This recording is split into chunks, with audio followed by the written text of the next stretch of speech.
guys, this is Moshe coming to you from Israel in the Galilee.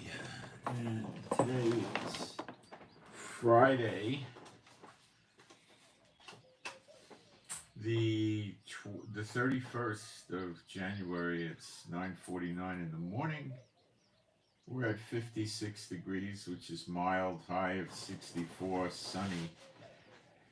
All right, what we're going to do today is I'll spend maybe 5 minutes on current events when we get going, and then we're going to go into a very serious Bible study. And if those of you are new to this channel, you may not understand a lot of what we're going to talk about, but my chords messed up. But we're going to try to explain it, but not all that deeply as we go, because if I do it deeply, we're never going to get covered what we need to cover. The big question is, we went into the new year last night at about 5:40 in the evening. The moon was spotted. There's no controversy over the moon being spotted, so that would mean we're in the next year. And as you know, I don't go by the crops because we're told to determine these things by the moon, not the crops. And the big claim for using the crops is, "You shall not appear before me empty-handed." Well, for 2,000 years or so, there's been nothing, no place to appear. There's been no offerings, no temple, no altar, no priest, nothing. Okay, so I don't hold that. Okay, so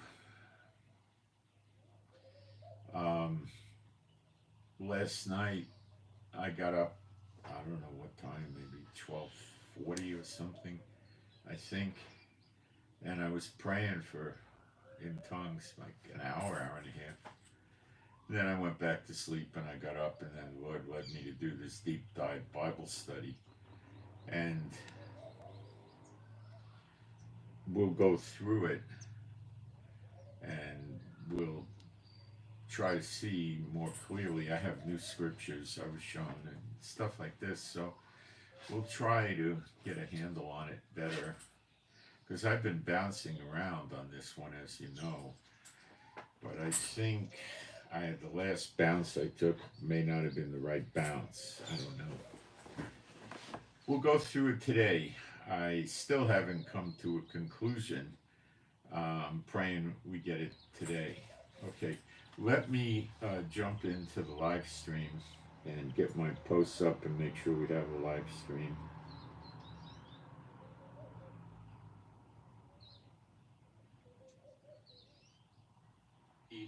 Jump into the live stream. It looks like we got a live stream. Okay. I'm going to put my posts up real quick. I can't talk too much when I do the posts. I just make typos and then it takes longer.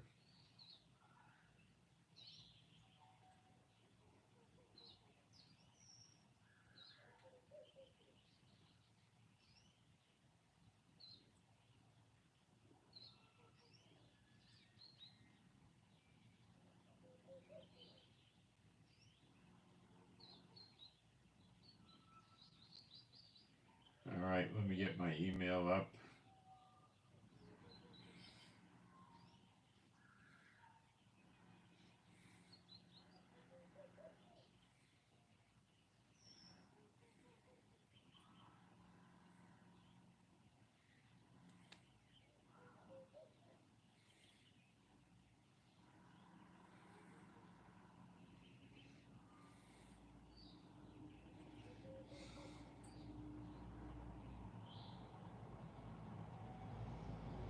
All right, let me pin it and we'll go.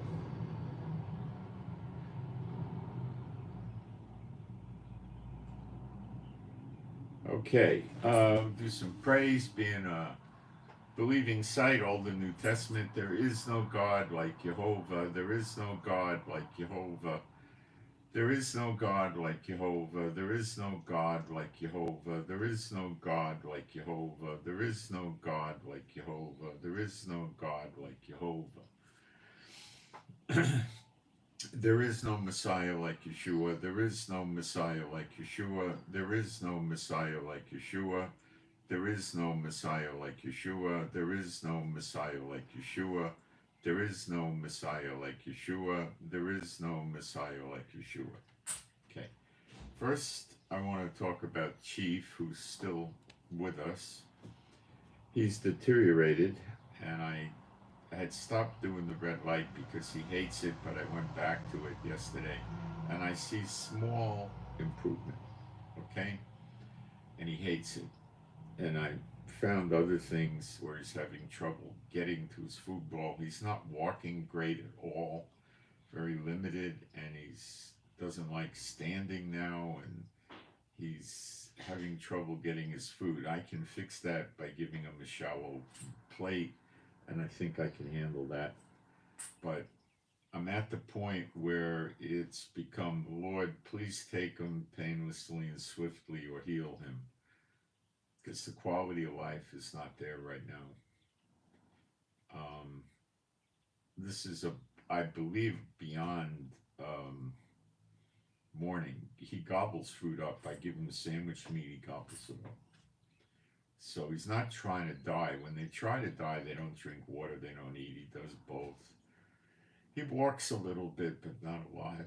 And he sleeps most of the time. And yeah, I'm really torn with this. I figure he's probably minimally 13. He might be 15. I don't know how old he is because he was a rescue. So pray that the Lord gives me direction as to what to do, because I'm at a loss. The quality of life with the guy is not there anymore, and I don't know what to do. So what I do when I don't know what to do is I ask you guys to pray. So please pray. I can understand that I don't really want to share it, but some of you can deduct it, that him and Yafa could be problematic for what's coming, and that involves being in Jerusalem. So I don't know, guys. I don't know. And I think the Lord would have took him if that was the plan. He might heal him. Guys, I don't know. I don't know. I just don't know. So you guys could pray and we'll get some direction. And in the meantime, I'll start giving him more red light therapy. Even if he doesn't like it, I'll start going, I think 2 times a day, maybe 3. And I have a very, very powerful device I give him. And when I hold it very close to him, I mean, this device is the size of a brick, and it throws out the same amount of red light in NIR, near infrared, as a big full body panel. And when I hold it 1 or 2, 3 inches from his body, it gets his whole body. So I'm going to up it and see, because I did see some slight improvements with the walking. So I'm going to, see what I can do. It's a sad day, but I'm going to have to deal with it. Yafa was running around, barking, playing, all that. She went in several hours. So there you have it. So I appreciate your prayers. Okay.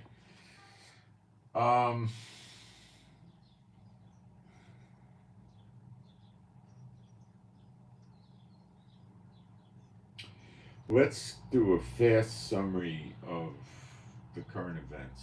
Okay. The Muslim media, which is questionable, is stating that Russia is going to attack the Israeli positions in Syria.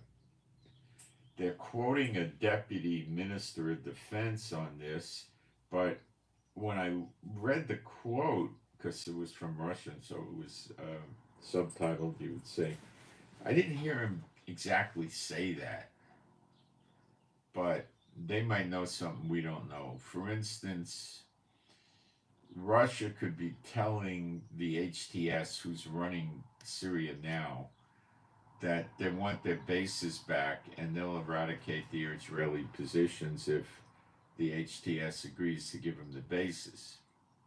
Russia doesn't want to just forcefully take the bases, which is an air base and a Mediterranean based in Latakia, Syria, a Navy base on the Mediterranean, because if they just take it, which they could do, they'll be under constant terrorist attack and threats and Katyushas and mortars and anti-tank missiles. You know, they don't want to go start a big war with Israel, with Syria. You know, so this you got to combine with the fact that Trump says he's pulling his troops out of Syria, American troops out of Syria. I assume he'll take them out of Iraq too, but he never said that. They don't like Russia, the HTS, because Russia sides with Iran and they hate Iran. So this could be just hot air. I haven't heard Putin say this, and you know, I haven't heard of any threats to Israel from Russia, which would, knowing Putin, would normally precede an attack. There would be a number of warnings, and I don't know what Trump would say about that. You know, the Ukrainians have managed to destroy 15% of the Russian oil, we could say, which is refineries predominantly. Now, that is not going to stop Russia from selling oil in bricks, but I would say if that doubles to 30% or 40%, Russia would maybe sell some oil to bricks, but not a lot. Trump has not given Ukraine longer range weapons that could go maybe 300 miles, missiles. They can get over 100 miles now, and they're destroying drones. They're destroying with drones. The last refinery they got, no, not the last, next to the last, was 2,000 kilometers into Russia from the confrontation line in Ukraine. That's about 1,200 miles. They did that with drones. So they're able to attack deep into Russia now with drones. They use swarms, apparently. So it's an interesting situation, and it looks like Ukraine's performing to stop Russia from selling oil in bricks to bricks. Trump is reiterating his threats to BRICS of 100% tariff. He has not excluded India. In the past, India was allowed to buy oil from Iran in spite of the sanctions. Now, with Trump, which I believe they still do, and they get it from Russia, I assume. And now, if Trump smacks the sanctions on India, India will have to go elsewhere for the oil and maybe pay higher prices. So we need to look at, about 30 members of BRICS getting 100% sanctions. Now, a lot of them are cockamamie countries like Algeria and stuff, which probably trades precious little with America. But, it could be that the BRICS countries decide to stand up against Trump, and it's likely they'll at least test the waters and say, well, we'll put 100% tariffs on American goods and just proceed with BRICS. Because this is telling them if they don't destroy America, then America is going to run them.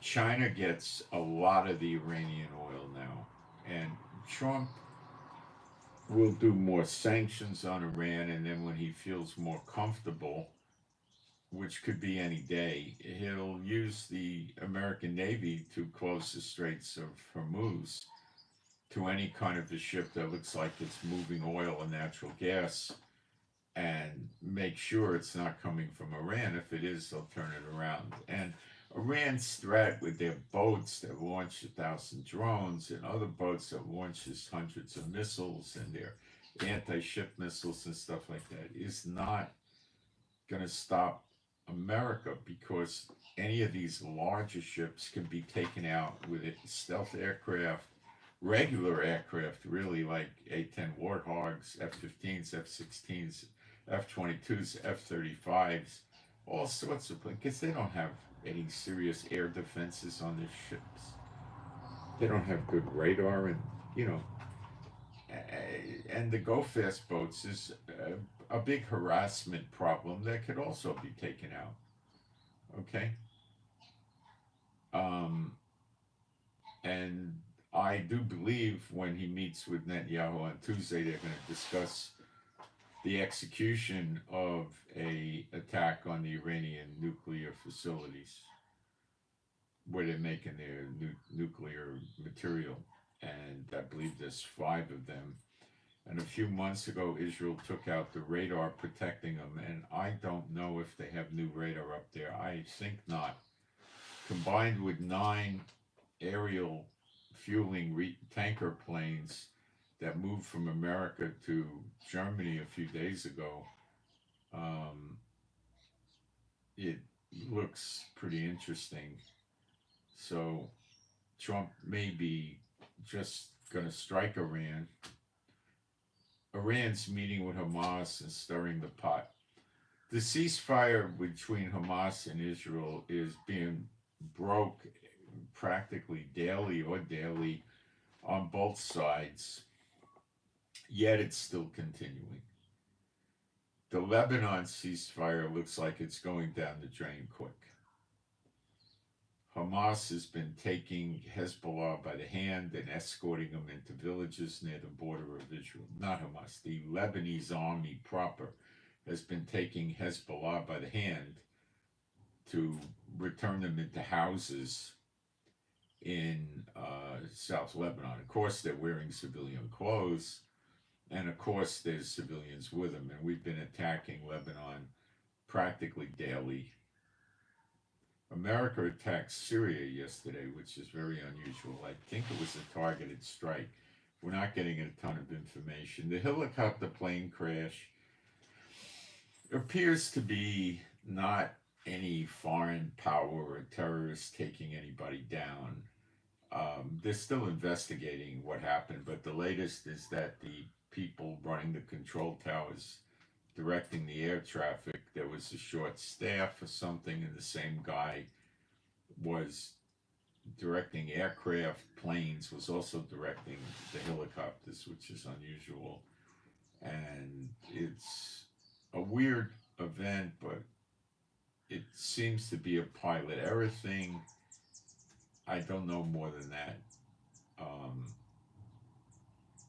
When you attack planes, they rarely are going to collide into each other, unless one of the planes, like in World War II, they had bombers that would be attacking the Axis powers, and sometimes they'd run, 100 planes or 300 planes, massive amounts, and they all had to stay in a certain formation, because these bombers had 50 caliber machine guns. At the end of the war, they had 20 millimeter, but predominantly during the war, it was 50 caliber.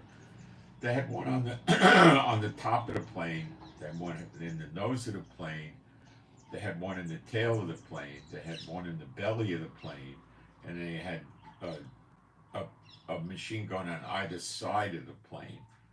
So you had 6 guns, and they set a formation where if fighter jets from Germany, let's say the Luftwaffe, were coming at them, and they had good planes, they wouldn't be able to get in without risking strafing from machine guns. So it made it very scary and hard on the pilots. Well, some of these planes would get hit by the pilots.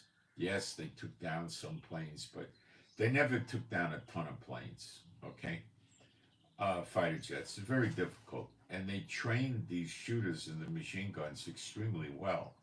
They had them doing skeet shooting, moving target shooting. They really dropped a lot of people out of the program. These guys knew how to shoot, but it's very difficult. The Luftwaffe planes would be going 300 miles an hour or 350 sometimes, and they didn't go that fast, and it was hard. Or maybe they went almost as fast. And very difficult. You had a small target bearing down at you harsh, fast. So sometimes a wing would come off a plane, or from flak, a wing or a piece of a fuselage of a plane would come off. I mean, a big hunk of the plane. And most of the time the guys were strapped in, but sometimes they were strapped into the piece that detached. And the plane, of course, if it loses 15 or 20 feet of plane, is going to fall, or if it loses most of a wing or something.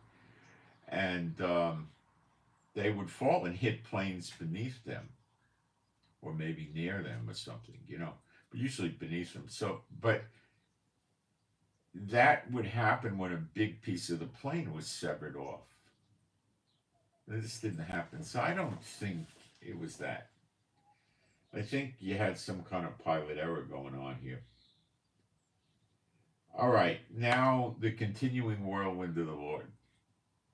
Big storm coming to America. I don't think it hit yet. It's supposed to go cover 2,600 miles.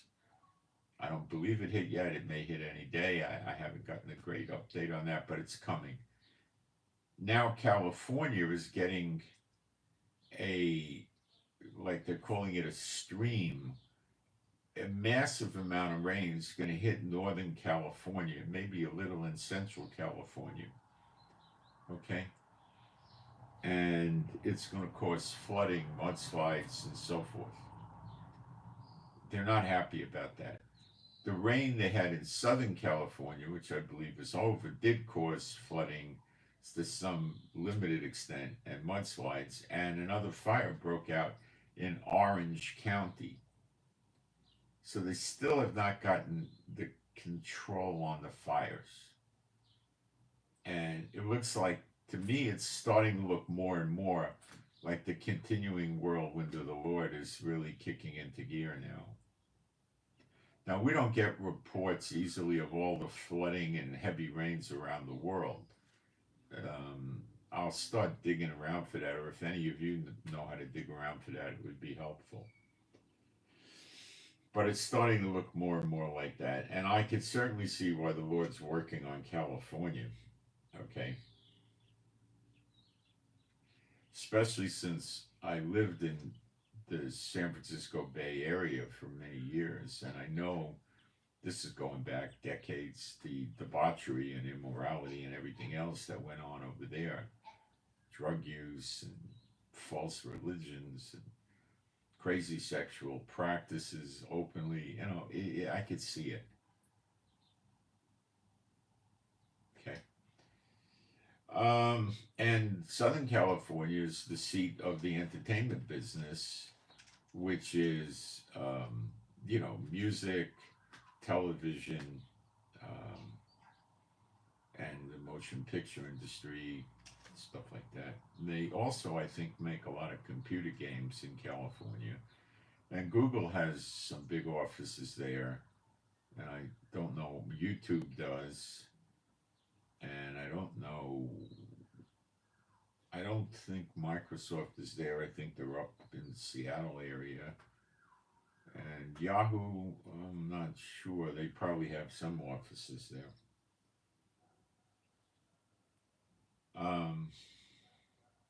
It's called an atmospheric river that's going to hit Northern California in, I guess, a matter of days. Trump reiterated and said that, Jordan and Egypt said they don't want to take the Palestinians in, but they will. And he said, well, they will. They get a lot of assistance from America. They will take it. So, what would Trump do to compel Egypt and Jordan to do it? Well, he could close the bases he has in Jordan, which would leave them very vulnerable to Iran, which may happen and would fit prophecy.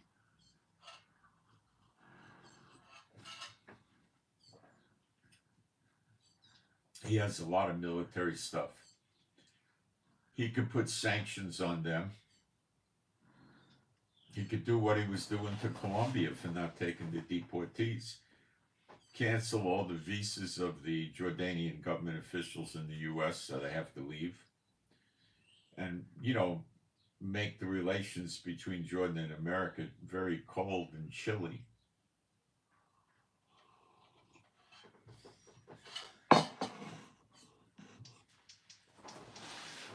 Who would Jordan go to? Russia? Nah, Russia can't do much. China? Nah, I don't know. China needs oil. China might say that's a great idea. We'll send 100,000 soldiers and 200 aircraft and 15 warships. And, yeah, that could happen. It's a bold move. I don't know if they're going to do it. I think they would be sooner prone to try to help Iran in that way, but you don't know. It's end times. Egypt, just, stop military aid, any kind of financial aid going to Egypt, and do the same thing to Egypt. And Egypt has trouble from within with the Muslim Brotherhood, very, very scary trouble, and I believe it'll come to pass because it says there'll be a cruel, wicked leader in Egypt, and that didn't happen yet. Sisi's not that. And the Muslim Brotherhood is friendly with Hezbollah and Hamas, to give you an idea what they're like. So, yeah, could Trump do it? It also is telling me Trump doesn't have any other likely candidates lined up for this episode here. But that could change. You see, the CIA, they have, and military intelligence, I assume, but they probably let the CIA do it for him, has a desk for Jordan. And they probably have a room full of people. It could be 15, 20, 30, 40, and it's probably around 25 or 30 people. And they're reading all the newspapers and social media that Jordan generates, the television, everything. And they also got boots on the ground telling them things that are happening. They're probably intercepting communications that are supposed to be private and secret. And they got people monitoring troop movements. They're watching it. And they have the same thing in Egypt desk. So they watch all this stuff. So Trump probably asked them to do an analysis. So then a few of them probably got all the information, sat down and started brainstorming what they believed Jordan would do and what Egypt would do independently as Trump put the pressure on. And they probably came up with conclusions that they would give in. That doesn't mean they're right. That means they think this is what will happen. So that's pretty much. There was also a fire in a big city in China with 17 million people in the city, but it's not that big a deal. Some high-rise structure caught on fire and spread to a very small amount of other buildings, and the fire department pretty much got containment, and they were hurt with winds at the same time, and that could be I will kindle fires in or about your cities, but that's directed towards the daughter of Babylon, America, not China. So I think they just had a lousy fire from negligence or whatever they did, and that's how I'm looking at it. And they don't believe anybody got killed, and the smoke was bad, blah, blah, blah. Okay.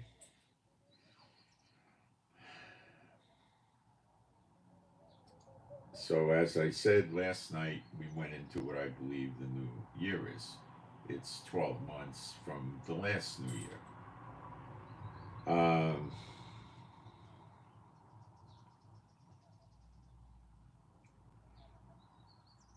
So we're just going to lay it all out. In 2023, the Lord showed me around August 10th. He said, we're in recompenses, and I assumed he meant year of recompenses. He didn't say that. So I didn't know the difference between Shanat and Shana, the word for year. And then I realized that the year of recompenses and the year of redemption is not a Shana year, which is a regular 12-month, 360 days. It's Shanat, which is when you're doing a sacrificial animal, it says in the first year. Well, you know, that, if the animal's 23 months old, it's still in the first year. It's not in the second year.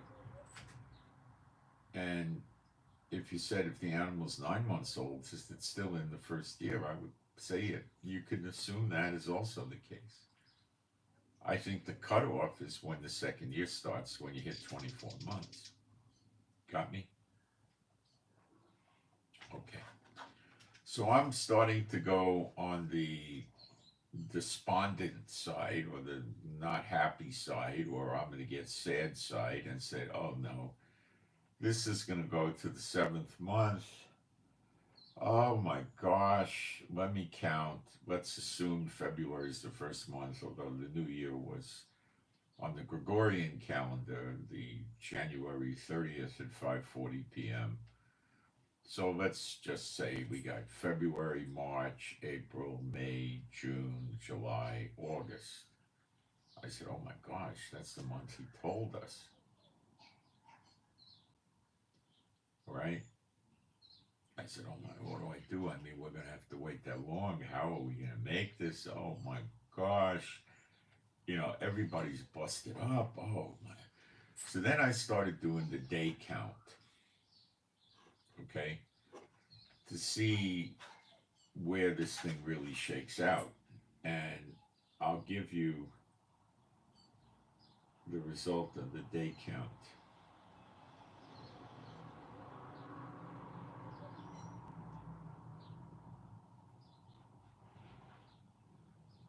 I'm looking at my notes. I got it all written out, so I don't have to redo it. The 360-day year is the Hebrew Bible calendar. It's not the Gregorian or any of that stuff, or the rabbinical calendar.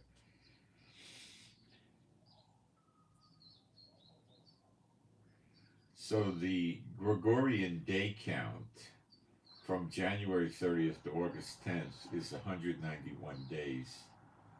Divided by 30 is 6.36, or really 37 months. So August 10th would bring us in before the 7th month. And that would mean that we would be, I don't know, it's not making a lot of sense to me. It's not a great fit, but let's keep reading.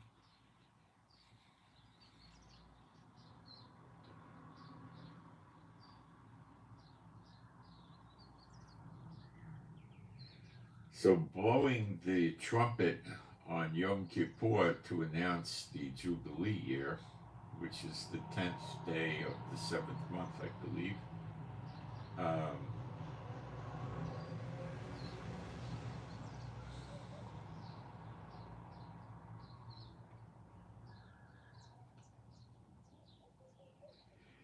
And this is what I deducted from this. 10th day of the 7th month would be 7 for each month, times 30 equals 210 days. Then add 10 days on till you get to Yom Kippur, and you got 220 days. And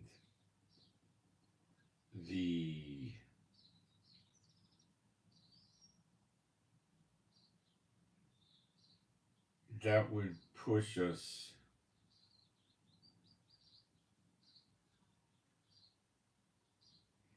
well, because the months aren't right, you'd probably have to shave 3 or 4 days, and then this actually happened on the 30th, not the 31st, but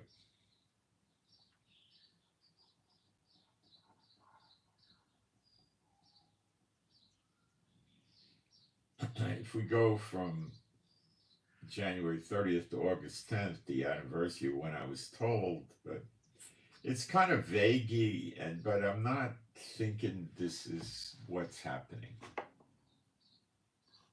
I mean, it could be. See, it's really hard, but I'm not really thinking that he's sending it out to the end at all. So I'm not leaning in this area right now. All right. So now we got to try to take a look at other things in the Bible, prophecy, scriptures, and see if we can make a fit between acceptable year, year of redemption, and a jubilee year. A jubilee year would begin on the Hebrew calendar year. Year of redemption, no. Okay, let me try to look something up real quick. There'll be a moment here.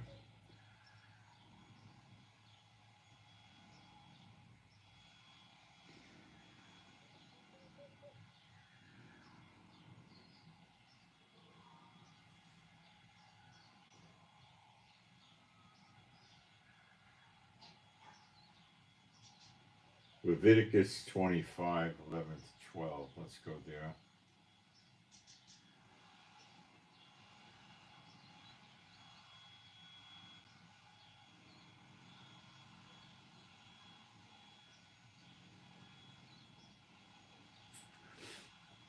A jubilee shall that 50th year be unto you. So the year in the English it says year Shana, but let's look at the Hebrew.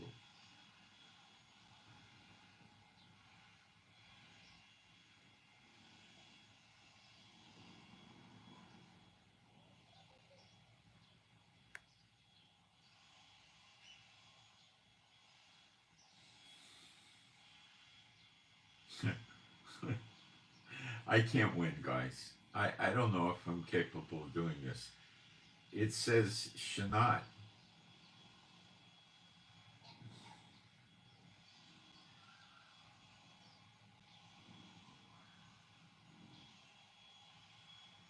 Shanat Hamishim.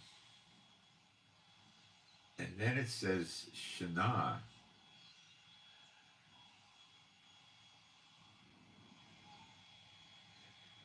Oh my gosh.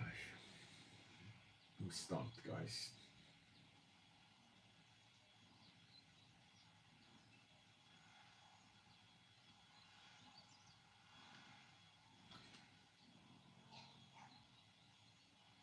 Jubilee.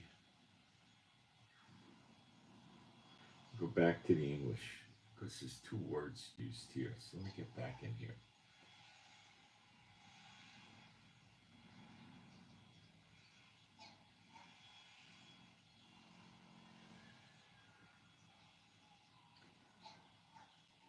And it really says in the Hebrew Yovel, which is Jubilee.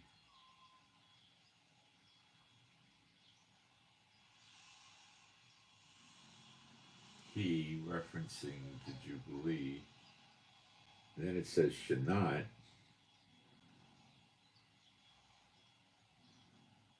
50.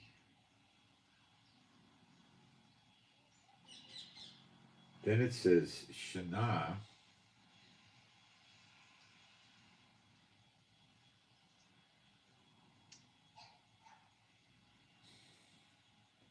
Shall happen.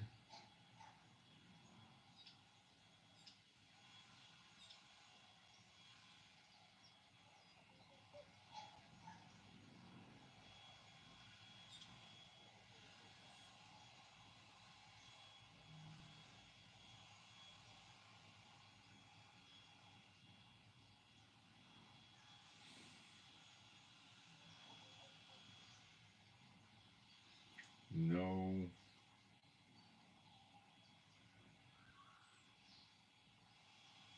then it says you don't sow. So it says a year you don't sow. So once it says Shanat, another time it says Shanat. And then it says Lakom, and they don't interpret that into Hebrew.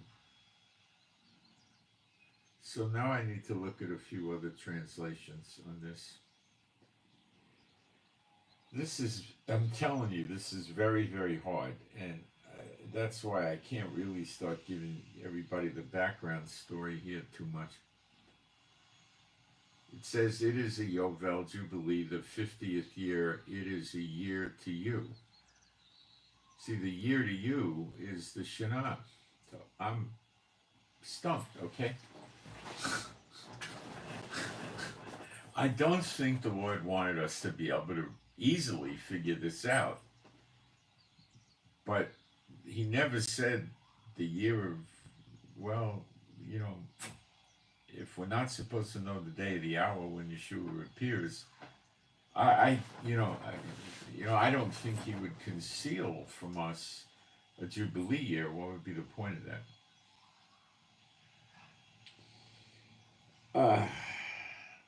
I hope you could appreciate the complexity of this. And then the other thing I'm going to say in my own defense, why not, is I'm here by myself, okay? And nobody running around today has any great, deep understanding of old biblical Hebrew. The rabbis might, but they're not going to tell you the truth, okay?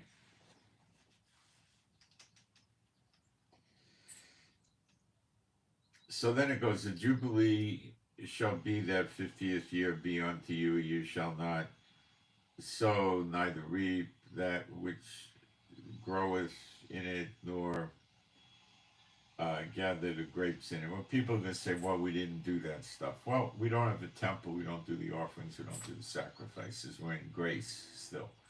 So that could be looked aside, right?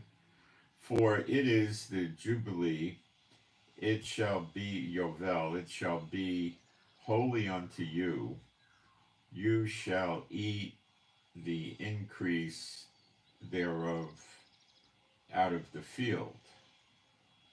Then it says, in the year of this Jubilee, that's verse 13, Leviticus 25:13. So let's hit the Hebrew.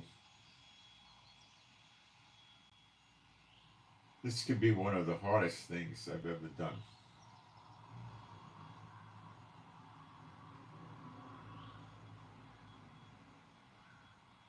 It says Bush Shanat, and that means in the Shanat year. Oh, man. And then it says the Yovel. See, the Yovel, what it really means, it's the ram's horn, the shofar, which we're going to see in the prophecy scriptures is very prevalent here. So it's what they call the trumpet in English. It's the ram's horn. That's what the Yovel really meaning. Because you blow that on Yom Kippur.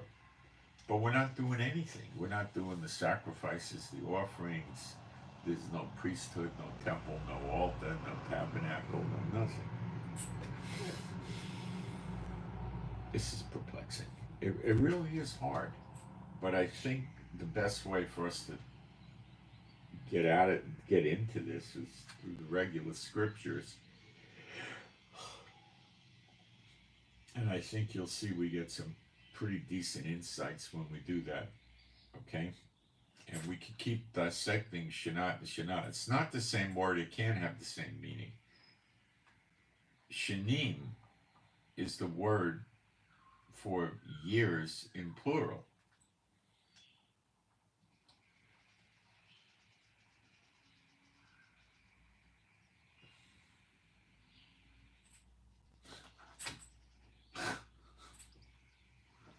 It's very hard. All right. Let me get back on my notes and I'll show you we can get some daylight. First, we got some prayer requests I do not want to forget.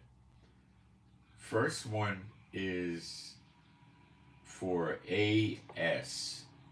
Apple Sierra, AS or Alpha Sierra, AS Alpha Sierra. Prayer for comfort and healing. This is an older person. So AS, the prayer is for healing and comfort. It's an older person. The next one is for JG, Jack Girl. JG, Jack Girl, JG. Prayer is to do really well at work or at the job. For JG to do really well at work or at the job. Other details I don't have. That's it for the prayer requests. You can add a prayer request in the chat or email me. I do check my email. Let me run into the chat and see if we did pick up any prayer requests or any problems in the chat. Let's see. This is really hard, so pray we get it right.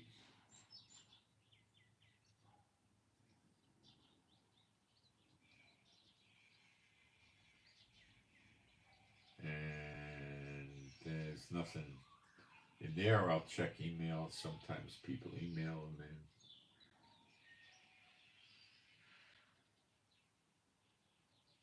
in. I did get an email. Let me see if it's a prayer request.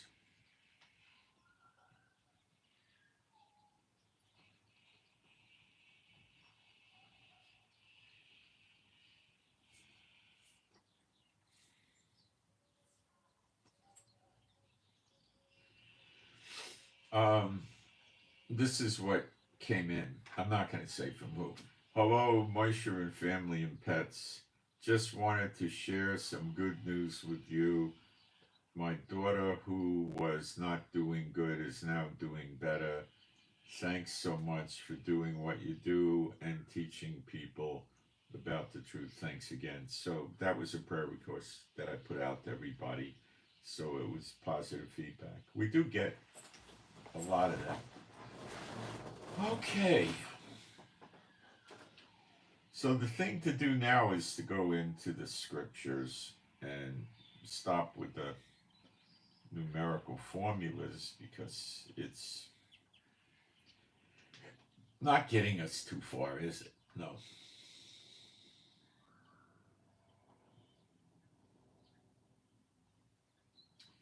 Let's go to Isaiah 49:8. You're going to see new scriptures pop up here in relation to this that I haven't really used much or at all.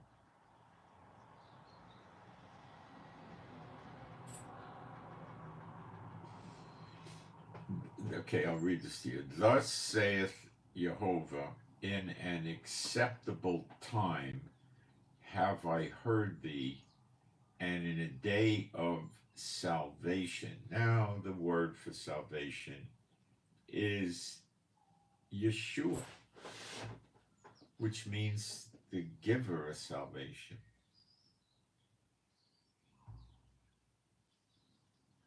I believe that's the appearing of the Son of Man, where the believers see him and they get everlasting life and like young again. And we jump out of the stall like a baby calf in Malachi 4, the first few verses 1 to 3 or 4. So, in a day, and the word for day here is correct, yom, have I helped thee. Now, so it's what it's really saying in the Hebrew. Have I heard thee?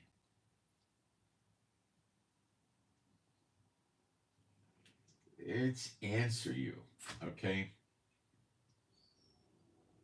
If I answered you and it says in a day, well, it doesn't say in a day, it says day. It says Yom Yeshua, the day of, what it's really saying is the day of Yeshua, in the literal. Then that's when he appears. Have I helped thee? Okay. Atzar. Let's see how Strong throws this into English. Protect, surround, protect. Good fit. No? Read Zechariah 12. It's a real good fit. Okay. Have I helped thee, and I will preserve thee. Let's check the meaning of preserve. Nitzar. Guard thee.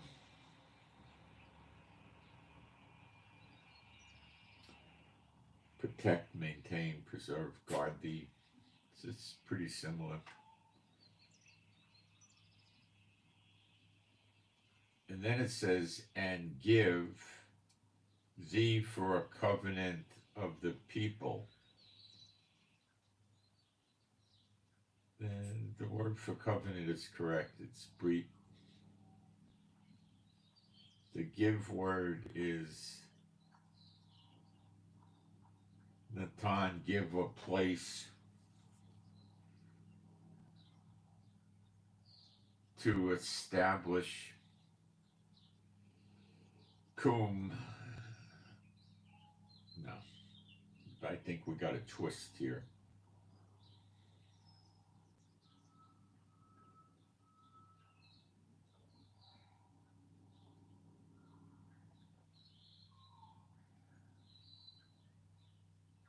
Accomplish or confirm.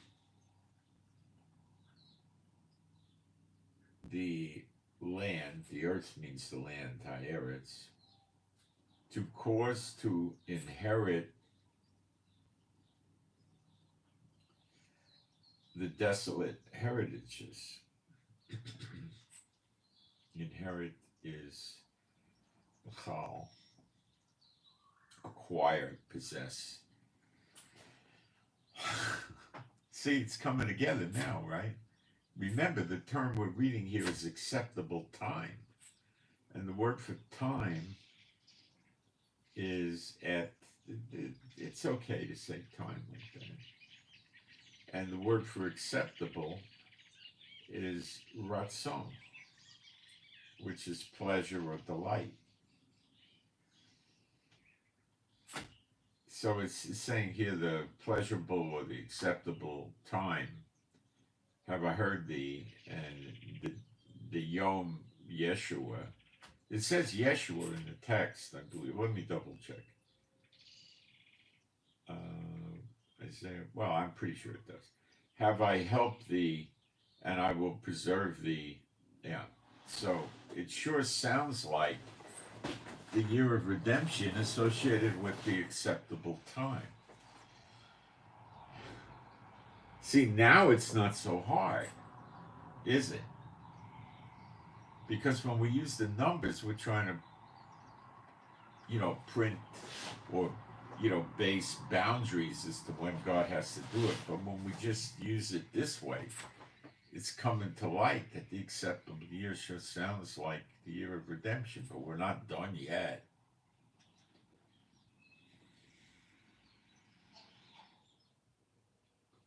So that, I would say, is encouraging. Now we go to Isaiah 58:5.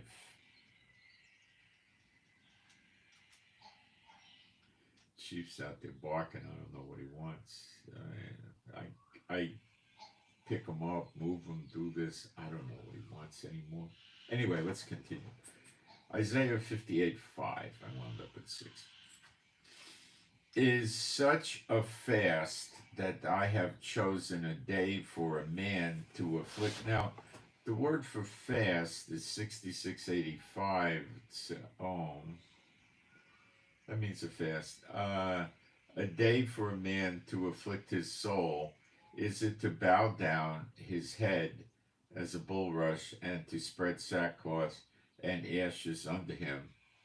Wilt thou call this a fast and an acceptable day? There we got it again.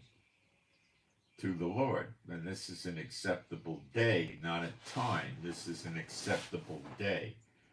Is not this the fast that I have chosen to loose the bands of wickedness, to undo the heavy burden, and to let the oppressed go free, and that you break every yoke? Is it not to deal? You see, now this makes me think that we're talking about breaking the yokes off us, which Zechariah 12:6 will definitely have broken the yokes, I guess. When the two witnesses start working, I would say the yokes are broken, or will shortly thereafter be. You think Elijah and Apostle John are going to take phone calls from Trump, and he's going to tell them what they better do, or he'll put tariffs on us or bomb us or something like that? That's the theater of the absurd. That's as real as Mickey Mouse, okay?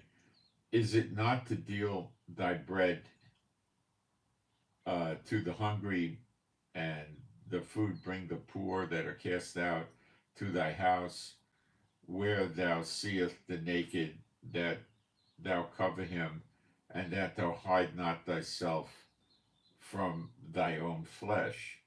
Then shall the light break forth as the morning, and thy health shall spring forth speedily. Well, wait a minute. Okay, if you do these things, then thy light, oh, rise, shine, your light has come. Break forth in the morning. Who's the bright morning star? Yeshua, the Son of Righteousness. Shemesh, Son of Righteousness, shall arise with healing in his extremities. You see how this all points to the Zechariah 12, Malachi 3 and 4? Then shall thy light break forth in the morning, and thy health shall spring forth speedily. You shall jump out of the stall as a calf, and thy righteousness shall go forth before thee. The glory of the Lord shall be thy reward. Arise, shine, your light has come, the glory of the Lord is risen upon thee. Then shalt thou call, and the Lord shall answer. Remember, we just read that in the acceptable time, he's going to hear. See how it fits together? This is all new stuff. Shall answer, thou shall cry, and he shall say, here I am. If thou take away from the midst of thee the yoke, the putting forth of the finger, and speaking vanity, and thou draw out thy soul to the hungry, and satisfy the afflicted soul, then shall thy light rise in obscurity, and thy darkness be as the noonday. See, this is uncanny, and that we found this. And Jehovah shall guide thee continually, and satisfy thy soul in drought, and make fat thy bones, everlasting life. And thou shalt be like a watered garden, and like a spring of water, whose waters fail not. And they that shall be of thee shall build the old waste places. Thou shalt rise up the foundations of many generations, and thou shalt be called the repairer of the breach, the restorer of paths to dwell in. If thou turn away thy foot from the Sabbath, from doing thy pleasure on my holy day, that the churches are all guilty of, and call this, except I think this one denomination that does observe the Sabbath, but they do other things incorrectly, on my holy day, and call the Sabbath a delight, the holy of the Lord, honorable, and shall honor him, not doing thine own way, nor finding thy own pleasure, nor speaking thy own words.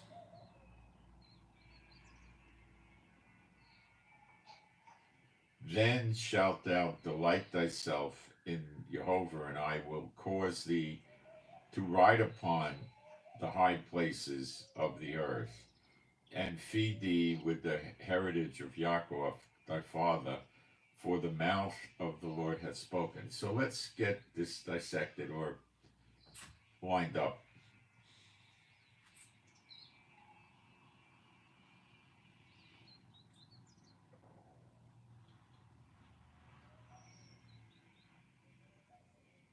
Thou shalt call, and the Lord shall answer. Then shall thy light break forth as the morning, and thy health shall spring forth. That's Hosea 6:1-2, the health spring forth. Let's check the word. Samach.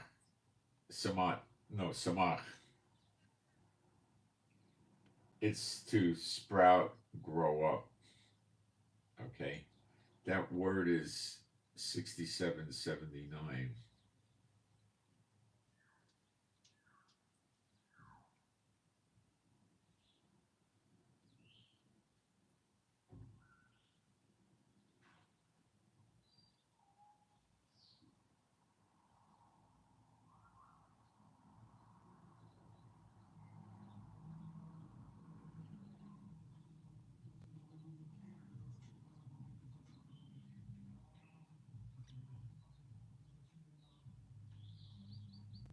It's a little different, the words in Malachi 4. They're not the same word.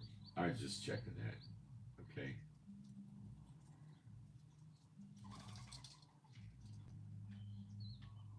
Well, we go to Isaiah 60.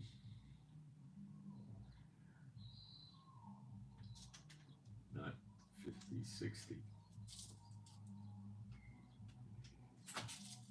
And what do we read? Arise, shine, for thy light is come, and the glory of the Lord is risen upon thee. For behold, the darkness shall cover the earth, and gross darkness the people, but Jehovah shall arise upon thee, and his glory shall be seen upon thee. It's right there, isn't it? Tied to the acceptable time. So where we're headed here is rather obvious.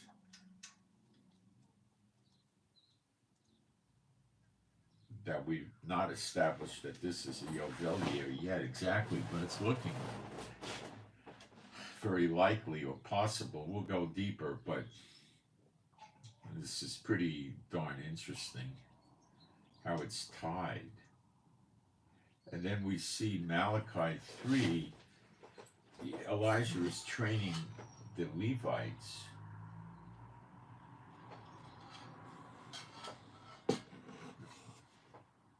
to make the offerings acceptable unto the Lord. Now, a major piece of the people here in Israel today are Levites.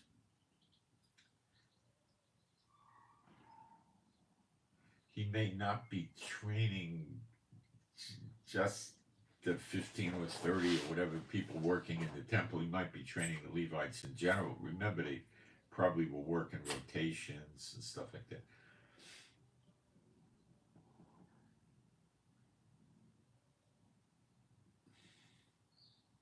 So you might not be training the Levites, in how to execute the animals and put it on the altar, the meat on the altar, but he might be, probably a little of that, but that's not so complicated. He's probably teaching them how to live their life.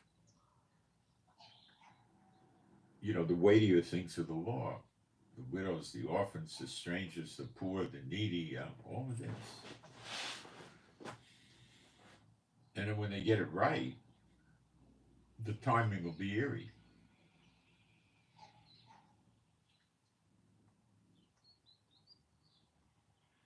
It'll lead to Zechariah 12:6, where all the enemies laying siege to us get burned up by Elijah and Apostle John, and Yeshua is going to appear. And we're going to have everlasting life. And it could be all in the same day, because it refers to it as that day in Zechariah 12.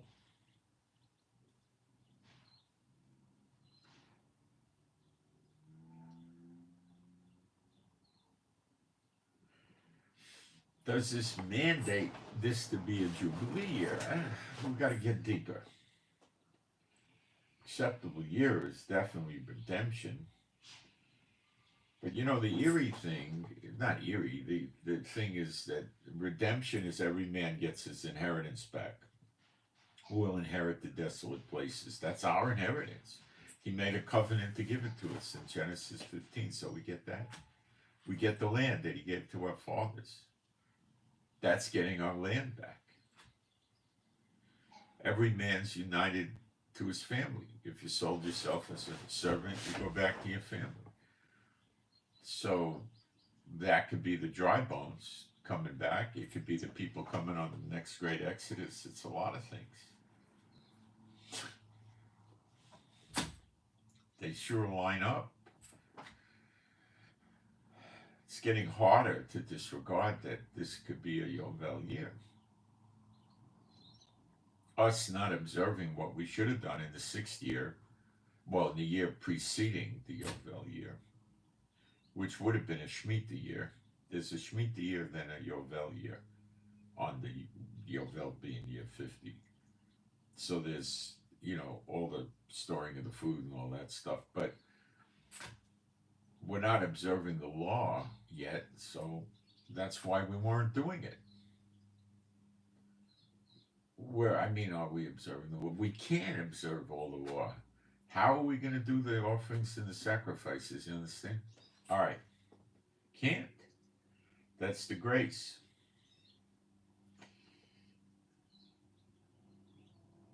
Now we'll go Isaiah.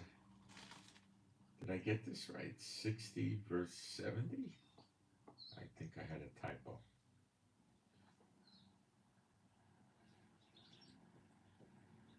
No, maybe it was 7 or 17. Let's see.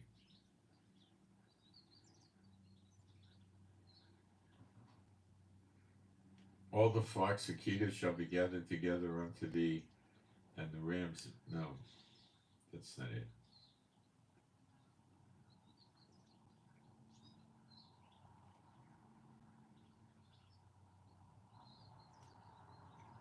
Let me see if I can find out what it is. I hate it when I make these typos.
I don't know what I wrote.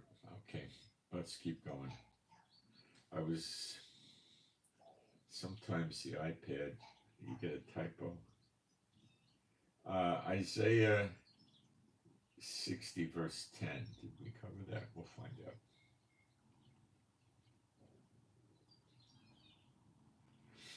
And the sons of strangers shall build up thy walls, and thy kings shall minister unto thee. For in my wrath I smote thee, in my favor have I had mercy on thee. What's the word for favor? Ratzon. Pleasure. Favor. Okay, let's keep going. Jeremiah 6 verse 20.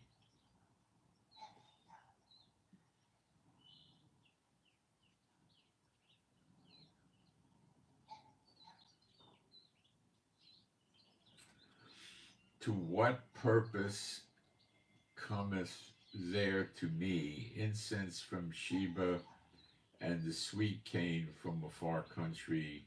Your burnt offerings are not acceptable, nor your sacrifices sweet unto me.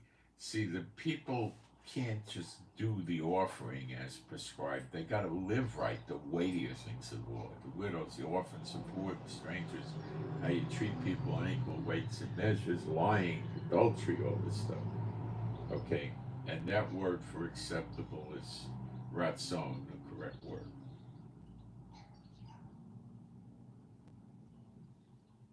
So that has to change when you're getting into the acceptable year of the Lord.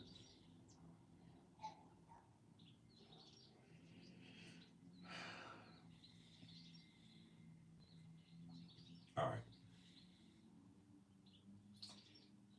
Malachi 2:13.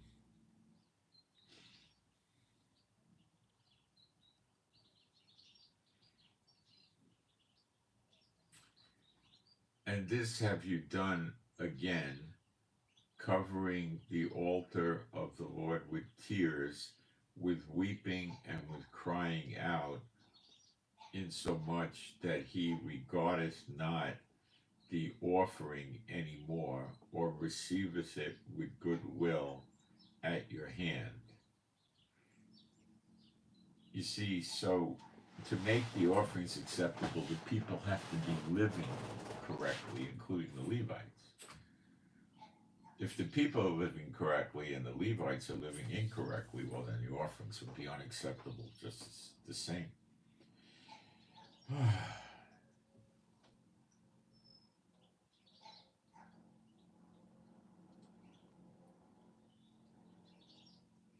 Now, the prisoners is an important thing in Zechariah 9. We got to go into that. That's your dry bones. Now, I know all this is foreign to the churches.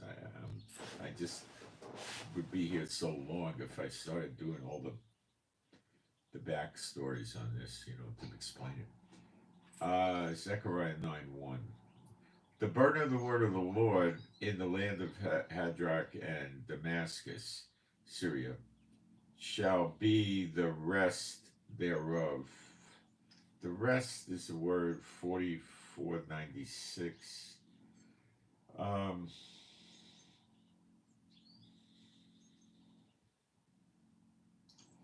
This is a hard passage. It's to peacefully consolidation. I don't quite know what he's trying to say here with the word here. I don't get it. It's in Syria, and it's saying the rest thereof, when the eyes of man, as of all the tribes of Israel, shall be towards the Lord. Okay, so that land will be peaceful when they are turned back to the Lord. I guess that's the only reasonable explanation. And Hamat also shall border thereby Tyrus and Zidon, Lebanon, though it be very wise. And Tyrus did build herself a stronghold, and heaped silver as the dust, and the gold as the mire in the streets. Behold, Jehovah will cast her out. He will smite her power in the sea, and she shall be devoured with fire. Lebanon, open up your doors, let the cedars of Lebanon burn. Ashkelon shall see it and fear. Gaza also shall see it and be very sorrowful. And Ekron, for her expectations, shall be ashamed, and the king shall perish from Gaza. Well, Simwar's gone. He perished. And Ashkelon shall not be inhabited. And a bastard shall dwell in Ashdod. That's Ashkelon, Ashdod are like at the northern top of Gaza. Shall dwell in Ashdod, and I will cut off the pride of the Philistines. Well, they still got their pride. That's Gaza. And I will take away his blood out of his mouth. That's them. And his abomination from between his teeth.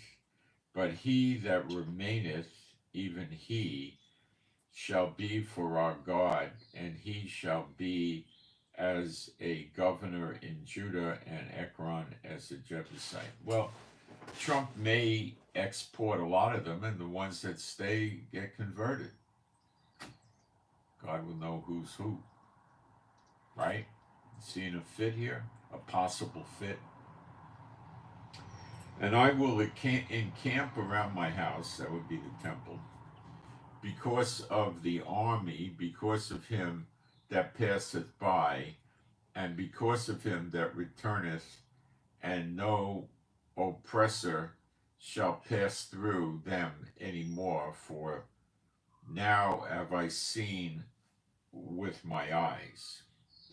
Rejoice greatly, O daughter of Zion, that's us today. Shout, O daughter of Jerusalem, again today. Behold, thy king cometh unto thee. Well, this could have been back then, actually, the same thing, but thy king cometh. What's the word for cometh? It's come. It's not cometh, he comes. Thy Melech comes unto thee. He is just, having salvation, lowly, and riding upon an ass, and upon a colt, the foal of an ass. Okay, that's Yeshua when he was on earth. And I will cut off the chariot from Ephraim, and the horse from Jerusalem, and the battle bow shall be cut off, and he shall speak peace unto the heathen. And he said, well, this is transferring us far ahead in prophecy, about 2,000 years, okay? I will cut off the chariot from Ephraim. They shall learn war no more. They shall beat their swords into plowshares and their spears into pruning hooks. That happens after Zechariah 12. And then when Gog and Magog comes, they beat their pruning hooks back into spears. They reverse the process. They take the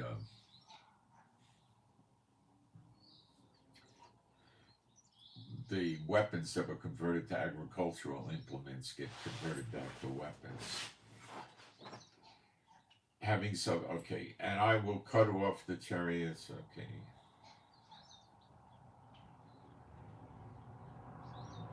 As for thee also, by the blood of thy covenant, circumcision draws blood. I have sent forth thy prisoners out of the pit wherein is no water. This is where the parable with the rich man and the beggar at his gate eating his crumbs from his table. They both die. The beggar goes to Abraham's bosom. The rich guy goes to the bad side of things, down in Sheol, down in the earth. He looks across a big chasm, sees the beggar with Abraham in his bosom, which is paradise, and asks Abraham to send the beggar over to him so he could stick his finger in water and put it on his tongue. Of course, it's a flame over there and they don't have water. That's the punishment place. That's where Yeshua went and preached to them. He told them there would be a day of Jews that got cut off. There would be a day where you would come back to Israel. Not as immortals. They'll have the everlasting life, but they'll still be able to die. Turn you to the stronghold, you prisoners of hope. Well, with Elijah and Apostle John here and the glory of God here, it's a stronghold. Even today do I declare that I will render double unto thee. Well, the double portion is, of course, year of redemption. So be here for that, the dry bones. When I have bent Judah for me, filled the bow with Ephraim, and raised up thy sons, O Zion, against thy sons, O Greece, and the nations, and made thee as the sword of a mighty man. Well, that's obviously the everlasting life from the appearing of the Yeshua in the clouds. John 6:40, all that Our believers that look upon him shall have everlasting life. And just before we read of Yeshua, them looking on Yeshua in Zechariah 12:10, we read that he pours his spirit out on those in Jerusalem and in the house of David. And that would make them believers. Then they see him and they get the everlasting life. And Adonai Yehovah, wait. And his arrows shall go forth as the lightning. Well, he appears in the sky like lightning from the east to the west. So that sets the stage more. And Adonai Yehovah shall blow the trumpet. Now, the trumpet is the Yovel from Jubilee year, Yovel.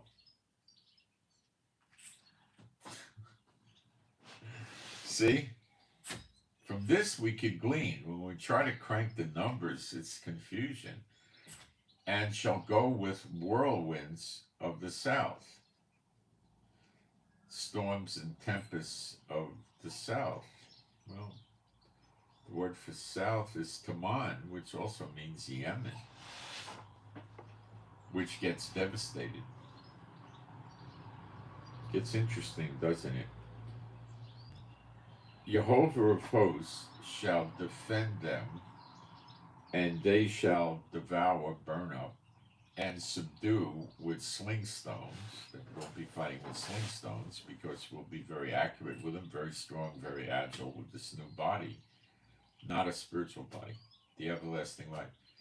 And they shall drink and make a noise as through wine, and they shall be filled like bowls, and as the corner of the altar.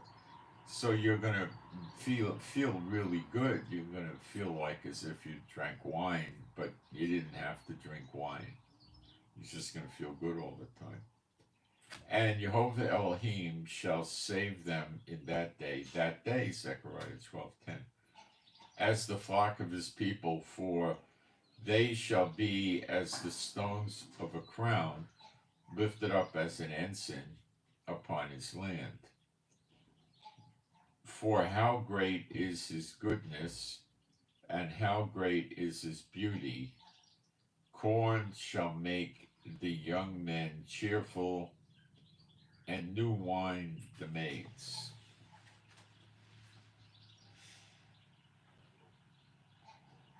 You see?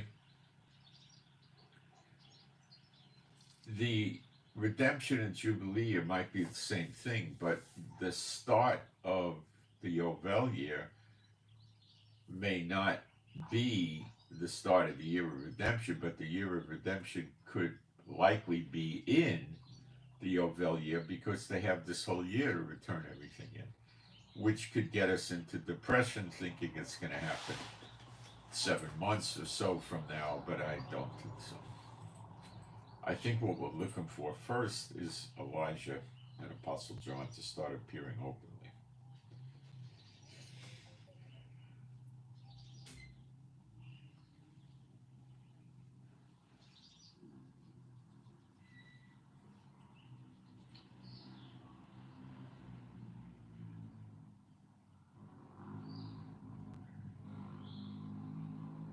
So you've got the trumpet blowing in Zechariah 9:14, which is obviously redemption year, and it has the connotation of also being a Jubilee year because of the trumpet.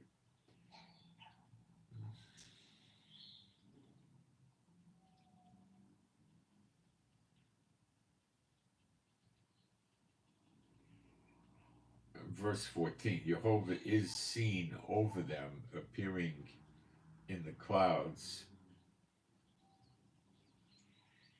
because Yeshua, it says, appears on the right hand of power, and it also mentions lightning, appear like lightning from the east to the west.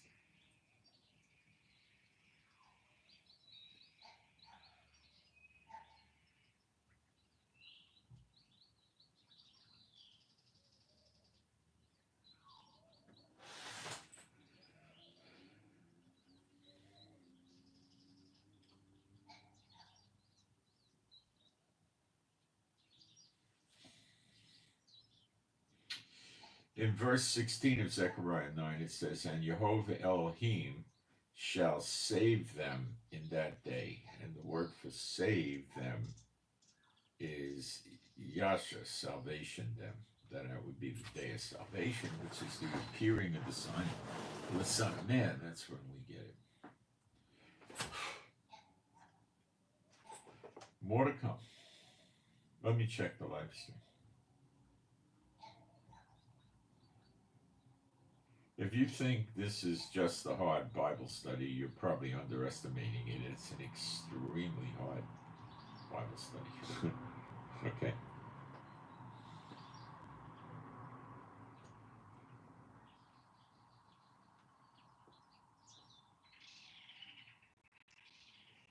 Now we go to Matthew 24, 27 to 31.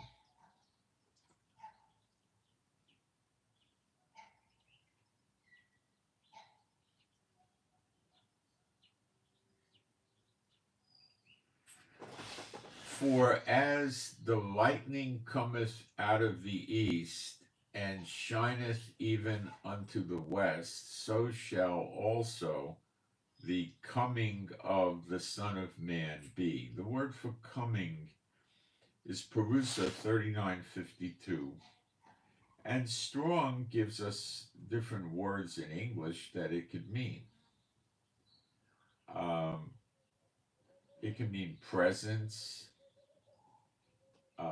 physical presence, can mean coming. So it could also mean the appearing in the sky, in the clouds. "For wheresoever the carcass is, there will the eagles, the vultures, be gathered together." Immediately after the tribulation of those days, that would be Jacob's trouble from Jeremiah 30, I believe. Remember, great is Jacob's trouble, but he shall be saved out of it. "Shall the sun be darkened, and the moon shall not give her light." Okay, now this is this is the tribulation of Ezekiel 38. Sorry. "Give her light, and the stars shall fall from heaven, and the powers of the heaven shall be shaken." Okay, that's Ezekiel 38. Now, verse 30, it bounces around. It's very difficult to understand, like a parable, on purpose, I believe. "And then shall it be." See, the apostles had the privilege of sitting down with Yeshua and saying, "Now, wait a minute, when does this occur? Is this Ezekiel 38 or Zechariah 12? We don't have that privilege yet.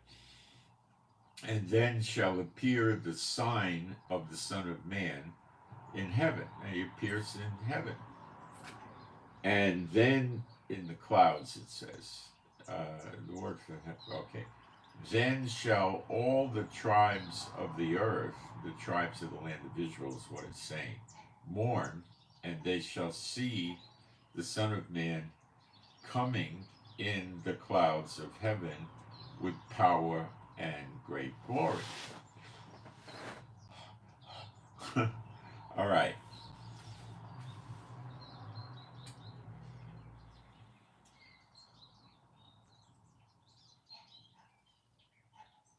This is Zechariah 12 with all the tribes of the land mourning when this happens right after they look upon him.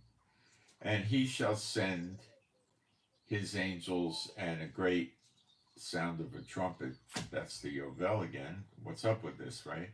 "And they shall gather together his elect from the four winds, from one end of heaven to the other." Well, this is the tares in the wheat of Matthew 13. It's not the rapture.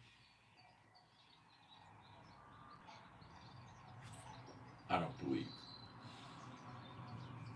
He gathers them into his barn, and the tares get thrown in the pit to wait for the judgment. Okay.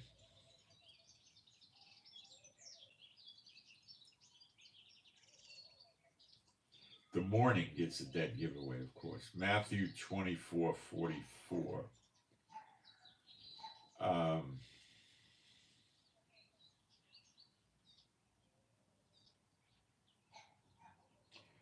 Therefore, be you also ready, for in such an hour as you think not, the Son of Man cometh. The word for cometh is better translated appear. Okay? So, when people don't know the hour, it says, therefore, be you also ready, for in such an hour as you think not, the Son of Man cometh.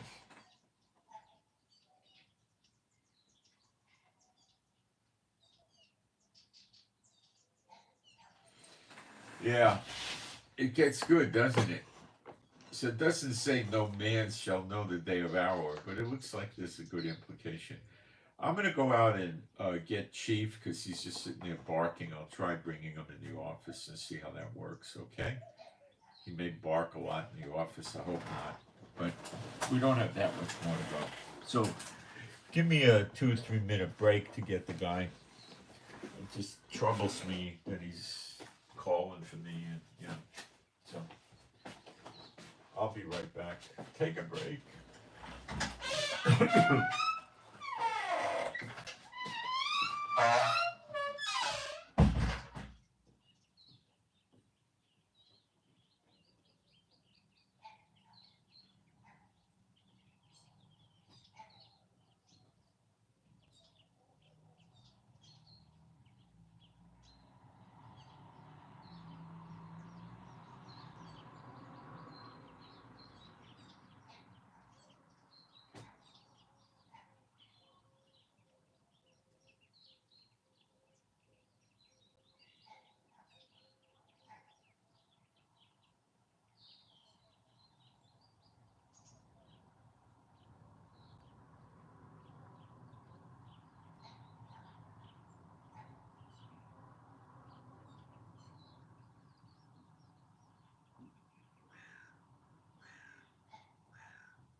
There you go, buddy.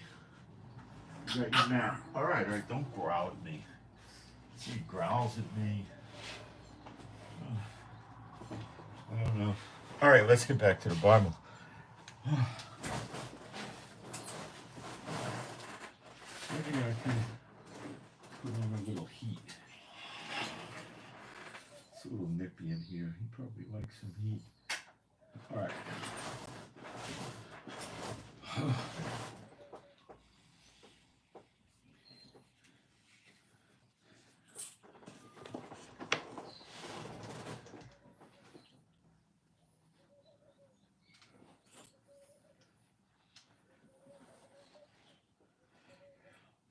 Therefore be ye also ready, for in such an hour as you think not, the Son of Man, I would say it's appearance, it's the best translation.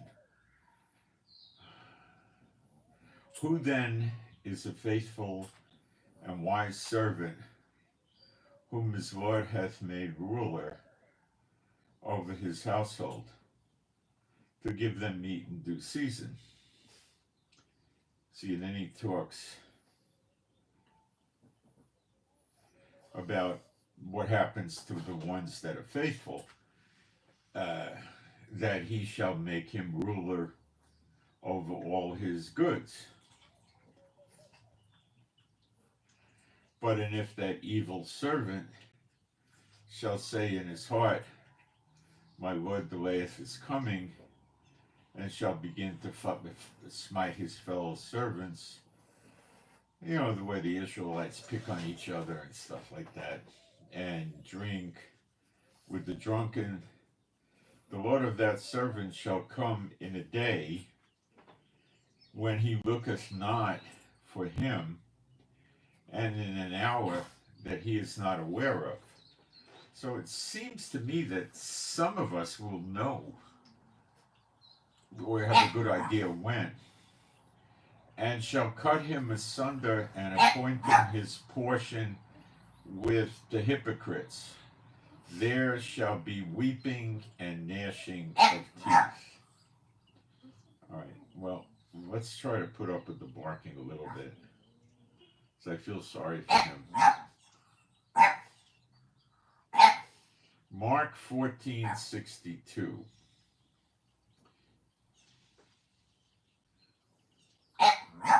No, Chief.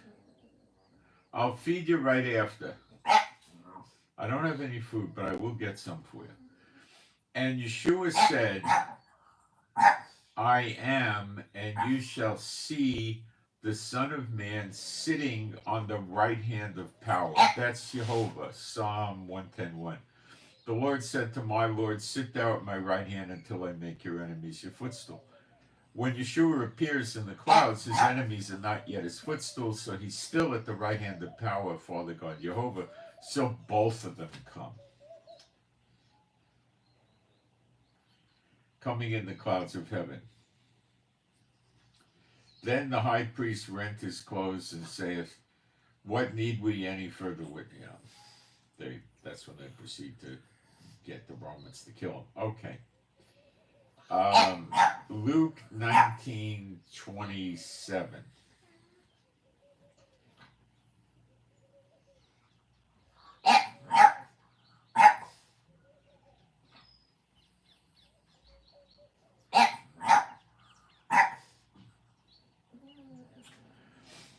But those my enemies, which would not that I should reign over them, bring hither and slay them before me. And when he had thus spoken, he went before, ascending to Jerusalem. Okay, those that don't want Yeshua to reign over them get killed. And that's the 2/3 getting cut off in Israel. But the world gets cut off to a great extent. Jeremiah 30:11. He's going to destroy all the nations of the countries that he dispersed the Jews into, because they were mean and cruel to the Jews, because they don't like God. They don't want God to reign and so forth. They like Satan. Okay. All right. Matthew 26:64.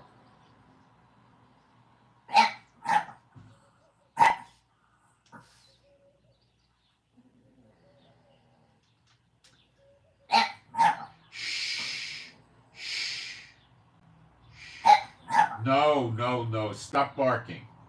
He barks all the time. I don't know what he wants anymore. Okay, Matthew 26:64.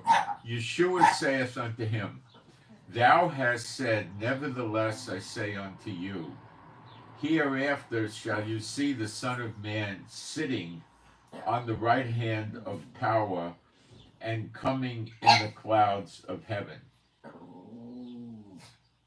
See, they don't teach this in the churches. enough on that. You could draw your own conclusions why they don't teach this. Now, you could compare this to, this will be to help some of you, Revelation 19, which is the return of Yeshua down to the earth, which happens in reality about 70 years after this, because of the 270s in Daniel 9:24. Let me pick it up.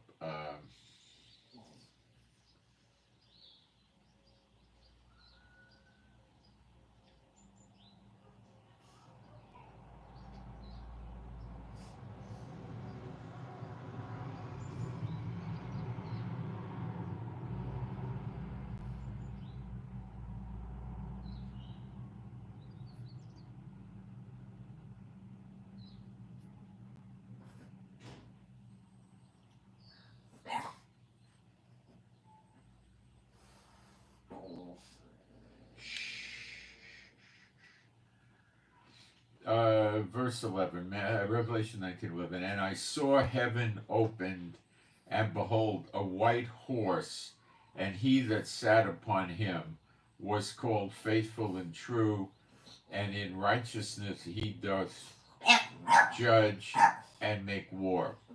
His eyes were as a flame of fire, and on his head were many crowns, and he had, that's because his enemies had made his footstool, so he had the crowns.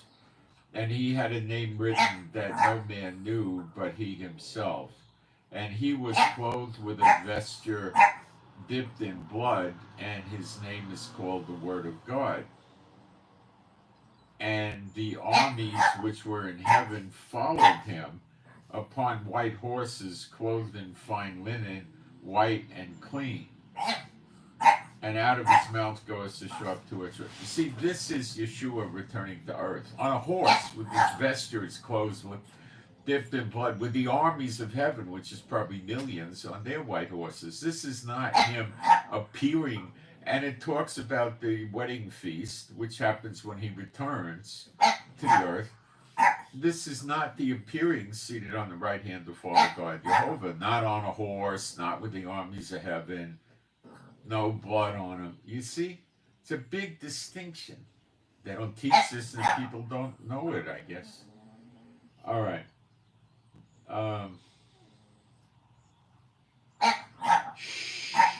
You'll eat when I'm done. Hebrews 9:28.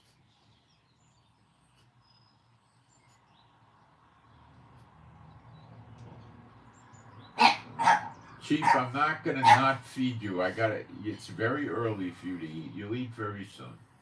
Hebrews 9:28. So Christ was once offered to be the sin of many, and unto them that look for him, those that look for him, that would be us and precious little, shall he appear the second time without sin unto salvation. He's appearing.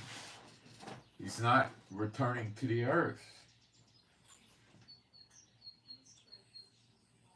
For those that are looking for him, that's why we watch, right?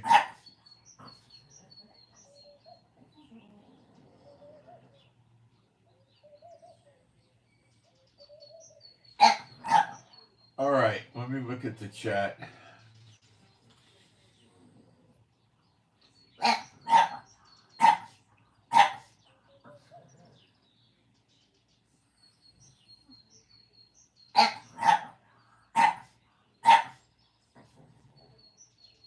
Some idiot was spamming the chat. Buy some stupid coin or something. I don't know. I blocked them. Okay, so it looks like we got a pretty decent amount of evidence that the acceptable year isn't Jubilee year, is the year of redemption. I don't believe they both have to line up. The year of recompenses and all that stuff for that day is not typical of a year of Jubilee at all. It's not considered to be in a Jubilee year thing, but it does fit with the Day of vengeance and the year of redemption and the day of vengeance and the year of recompenses. So if you think this is difficult, you're underestimating it. It's extremely difficult. But I think I'm beginning to think pretty heavily that we turned the cornerstone last night when we hit the next year. This is not easy. I'm still searching, but I'm thinking the evidence for it being a Jubilee year is pretty good. I would really like to hear your thoughts. Not in the chat. Send me an email. If you're going to send me your thoughts, do it in an email. I'd really like to hear it. Maybe I'm missing something. I don't know. But I'd love to hear from you about this. So this gets you tired from here to here. I started doing this a little after 5 in the morning, and right now it's 11:30, so I've been going a long time. So I gotta take care of the chief. Please, the prayers for the chief, so I know what to do about this. And I send, pray for me and my wife Rivka for our peace, safety, protection, joy, and healing, and lots of prayers for Chief and what I'm supposed to do. And pray for the peace of Jerusalem, pray for better Bible studies, pray if needed I get more clarification, and so forth. And I send my shalom to all those who love Yeshua HaMashiach. I, again, just want to, tell you that I'm here by myself, and I have the Holy Spirit, and I have the Lord, but it's still difficult. I'm not sitting here with Yeshua saying, well, what does this mean? Does this mean it's a Jubilee year? The apostles had that advantage, okay? I don't. Elijah in the book of Kings didn't understand things, so he went and hid in a cave. And God had to come visit him and spoke to him in a very gentle voice to show him he really wasn't mad at him, but he wanted to set him straight. So I'm trying, guys, but you can't get this out of any books or anything like that. They don't have anything worthwhile. All right, so I hope you enjoyed this, got something out of it. I'd love to hear from you.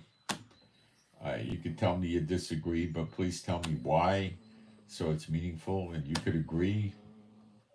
And if you agree, you probably agree because of the reasons I gave. So again, I just keep telling you we're close, okay? We're close. And we're close to the appearing of Elijah and Apostle John, which is probably going to be a super duper breath of fresh air for us. And a lot of you will probably be here. My guess on that. That's it. So I'm out. Thank you, guys. And I just hope you can appreciate how hard this is to do.